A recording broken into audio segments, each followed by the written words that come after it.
여수와 순천, 광양 등 전남 동부 지역이 부동산 조정 대상에서 제외된 지 한 달이 됐습니다. 얼어붙었던 부동산 시장이 다시 활기를 띨 것으로 예상됐지만 실제 상황은 그렇지 못합니다. 광양시 딥트랙 건립 사업이 난항을 겪고 있습니다. 업체 계약 해지 문제 등으로 공사가 중단된 지 수개월째인데 해결점을 찾기가 쉽지 않습니다. 태양광 발전소가 늘면서 수명이 난 폐패널이 문제입니다.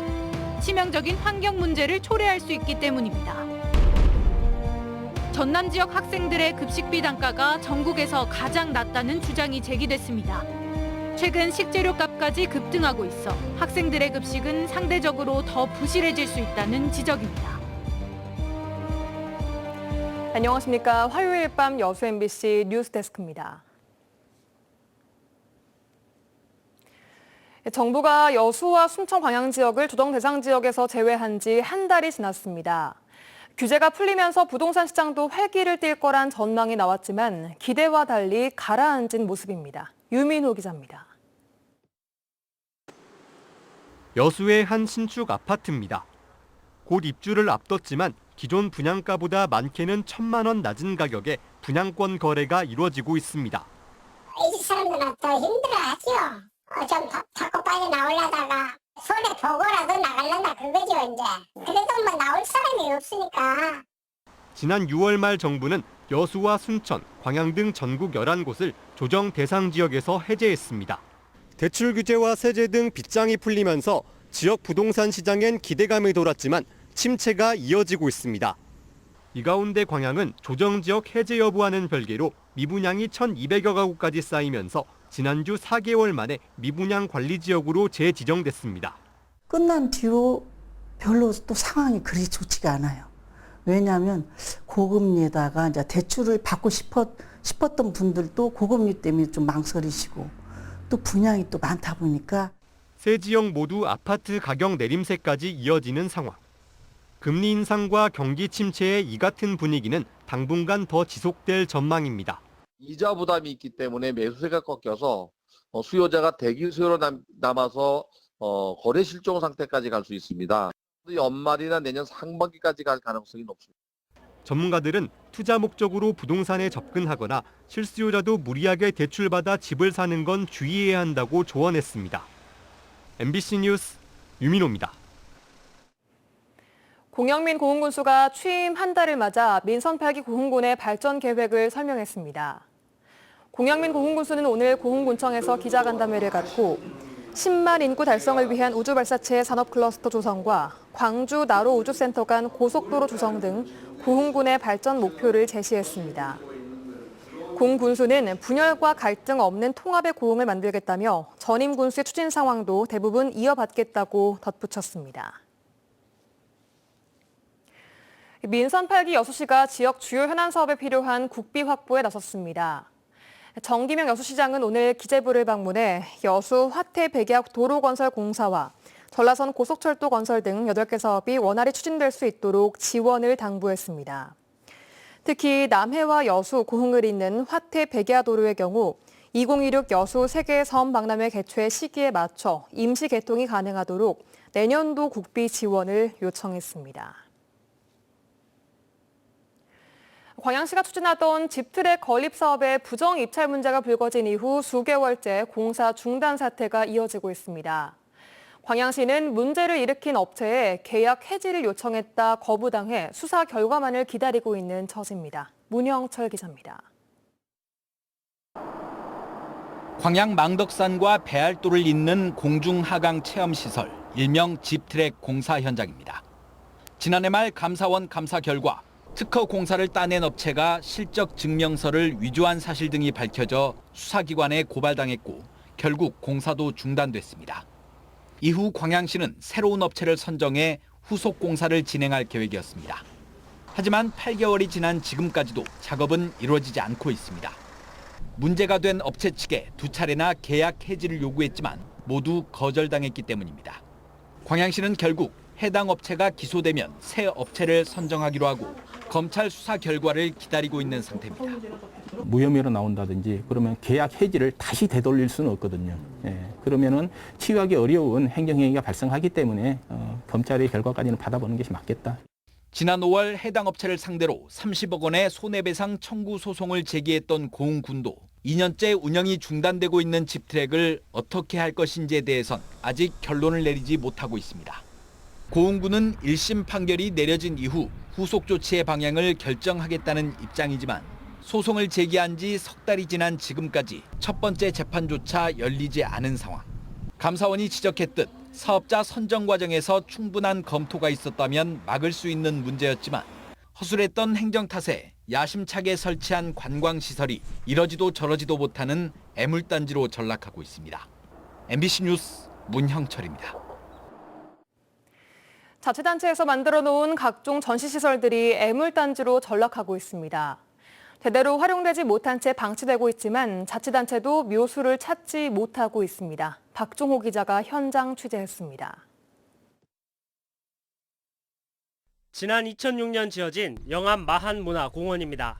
총 면적 18만 제곱미터 규모로 혈세 110억 원이 투입됐습니다.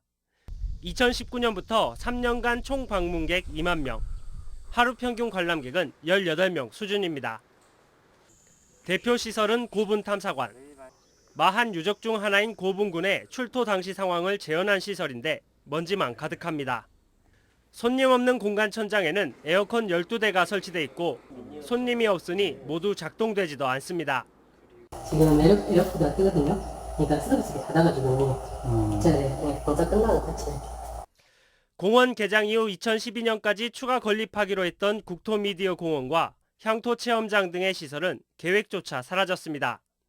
결국 영산강 유역의 고대 마한의 문화를 체계적 이해를 돕겠다며 조성된 마한공원은 축구장 25개 면적에 발길 끊긴 건물 3동이 전부입니다. 그 컨텐츠 보강 관련해서는 지금까지는 없었고요. 그래가지고 유지보수 쪽에 좀 2005년 개관한 장흥 방촌유물 전시관.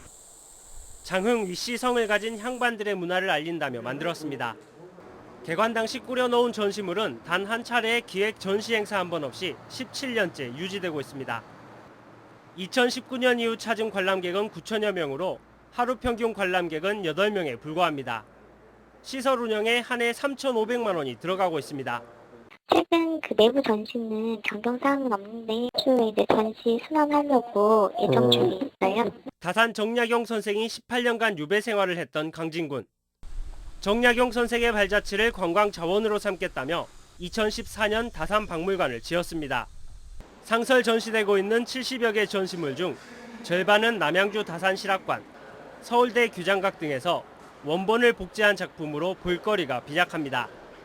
90억 원을 들여 건립한 건물에 해마다 인건비까지 6억 원 이상을 쓰는데 지난해 기준 유료 입장 수익은 3천만 원에 그쳤습니다. 이건 관광객 있는데 입장료는 실적으로 저렴하기 때문에 실적으로 얼마 지금 또 코로나 때문에 많이 감소된 걸로 알고 있습니다. 관광객들에게 가볼 만한 곳으로 안내를 하고 있지만 전시 시설을 만든 목적은 사라지고 운영은 건물을 유지하는 데 머무르고 있는 각종 전시 시설들. 적게는 수억, 많게는 100억 원 이상 혈세를 쏟아부은 채 단체장 치적 사업이 아닌 단체장 원망 사업이 돼버렸습니다. MBC 뉴스 박종호입니다. 광주와 전남 지역의 학생들이 전국에서 가장 싼 급식을 먹고 있는 것으로 파악됐습니다. 광주 교사노조에 따르면 광주 지역 중학생들의 급식비 단가는 2,525원, 전남은 2,445원으로 전국 17개 지역 가운데 각각 16번째와 맨 꼴찌를 기록했습니다. 전국 평균 급식비 단가는 3,100원가량으로 지역별로는 울산 3,600원, 대구 3,575원, 서울이 3,530원입니다. 노조는 올해 물가 폭등세로 학교 급식이 부실해질 것을 우려해 전국 대다수 지역들이 예산 추가 확보에 나서고 있다고 밝혔습니다.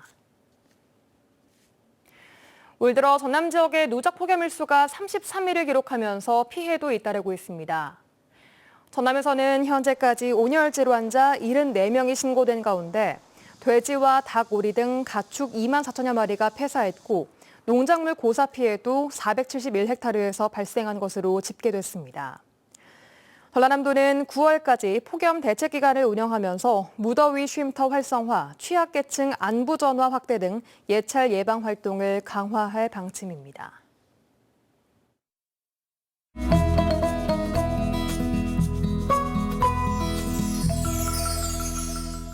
오늘도 흐린 날씨 계속됐는데요. 밤사이 비는 잦아들겠습니다. 낮 최고 기온은 32도로 어제보다 1도 높았습니다. 내일도 오늘과 비슷한 날씨 보일 예정입니다. 대부분 지역에 비 오겠습니다. 여수가 26에서 30도, 순천이 26에서 32도, 광양은 25에서 32도, 고흥은 25에서 31도입니다. 또 광주는 25에서 32도, 목포는 26에서 32도 예상됩니다. 해상은 구름 많은 날씨 보이겠습니다. 파도는 최대 1.5m까지 일겠고 바람은 초속 4m에서 11m 사이 예상됩니다. 여수 만도 시각은 밤 12시 8분, 간조 시각은 새벽 6시 8분입니다. 이번 주 흐린 날씨 이어지다 토요일 한 차례 비가 내리겠습니다. 이후에는 비 소식 없습니다. 기온은 최저 26도에서 최고 34도 예상됩니다. 지금까지 AI넷이었습니다. 신재생 에너지를 선도하는 태양광 발전소가 우후죽순으로 계속 늘고 있는데요. 그런데 수명이 다한 태양광 폐패널이 앞으로 치명적인 환경 문제를 초래할 수 있다는 우려가 커지고 있습니다. 문현철 기자가 보도합니다. 산중턱은 물론 논과 밭, 빈자리마다 태양광 발전소가 빼곡히 들어서 있습니다. 전국적으로 태양광 발전소가 11만 6천여 곳, 발전 용량은 20기가와트에 육박합니다. 이 가운데 전남이 발전소가 1만 7천여 곳, 발전 용량은 4천여 메가와트로 가장 많습니다. 20여 년 전 시작한 태양광 투자 붐은 지금도 그 열기가 식지 않고 있습니다. 문제는 20년이 지나면 수명이 다하는 태양광 패널입니다. 폐패널 발생량은 내년 988톤에서 2033년에는 2만 8천여 톤까지 급증할 것으로 전망됩니다. 전국 발전 용량의 20% 이상을 차지하는 전남 지역 발생량도 수천 톤에 이를 전망입니다. 전남에서 가장 많은 폐패널의 발생이 예상되고 있습니다. 신재생 에너지의 장려도 좋지만 사후 처리까지 꼼꼼히 챙겨가는 행정의 준비가 필요합니다. 문제는 이들 폐패널에 대한 국내 처리 능력과 인프라가 걸음마 단계에 그치고 있다는 겁니다. 현재 폐패널은 대부분 동남아로 수출되거나 단순 소각도는 매립되고 있습니다. 정부는 뒤늦게 대책 마련에 나섰지만 기관마다 다른 폐패널 발생 예상량과 처리 방법 등을 놓고 지자체, 재활용업체 등과 엇박자를 내고 있습니다. 환경부에서 태양광 모듈 생산자 책임 재활용 제도를 실행할 공제조합을 모집하여 전국적인 폐 모듈 처리 시스템을 구축할 예정인데 도에서는 정부 정책에 맞춰서 관계 기관과 협력하여 태양광 폐모듈 처리 시스템을 갖춰가도록 노력하겠습니다. 전남은 전국에서 가장 많은 태양광 발전소가 있지만 폐패널 전문 재활용 업체가 한 곳도 없고 수거나 운반 체계도 전혀 갖춰져 있지 않습니다. 당장 수년 이내에 연간 수만 톤씩 쏟아지는 폐패널에 대한 해법을 찾지 못하면 또 다른 환경 재앙이 될 수 있다는 우려가 커지고 있습니다. MBC 뉴스 문현철입니다. 전국 유인도 가운데 여객선이 기항하는 곳이 절반에 그치고 있습니다. 서삼석 국회의원은 국내 465개 유인도 가운데 여객선이 경유하지 않는 곳이 240개에 달한다며 이들 섬 주민의 교통 기본권 확보를 위한 정부 지원을 촉구했습니다. 또 전국에서 가장 섬이 많은 신안군이 열악한 재정에도 지난 6년간 소해섬 교통에 170억 원의 예산을 썼다며 소해섬의 여객선은 물론 도선 또한 공영제를 도입해 국가가 책임져야 한다고 주장했습니다. 광양만권 경제자유구역청 조합회의 신임 의장으로 최병용 도의원이 선임됐습니다. 광양경제청 조합회의는 오늘 임시회를 열어 12대 의장의 최병용 전남도 의원을, 부의장에는 김구연 경남도 의원을 선임했습니다. 한편 경제청의 주요 업무와 관련해 위원들은 광양만권의 신성장 기업을 유치하고 업무에 차질이 없도록 인력을 적기에 확보할 것 등을 당부했습니다. 완도에서 숨진 채 발견된 일가족의 사인은 극단적 선택인 것으로 경찰이 잠정 결론 냈습니다. 광주 남부경찰서는 국립과학수사연구원의 시신 부검과 차량 감정 결과 일가족 모두에게서 수면제 성분이 검출됐고 외부 충격도는 차량 결함을 발견하지 못했다는 내용을 회신받았다고 밝혔습니다. 경찰은 휴대폰 디지털 포렌식 분석을 통해 극단적 선택으로 사망 경위가 명확해질 경우 사건을 종결할 예정입니다. 전라남도가 운영하고 있는 온라인 쇼핑몰 남도장터의 법인화 작업이 속도를 내고 있습니다. 전라남도에 따르면 최근 행정안전부의 지방출자 출연기관 설립심의위원회가 대단법인 남도장터 설립에 대해 조건부 동의 결정을 내렸습니다.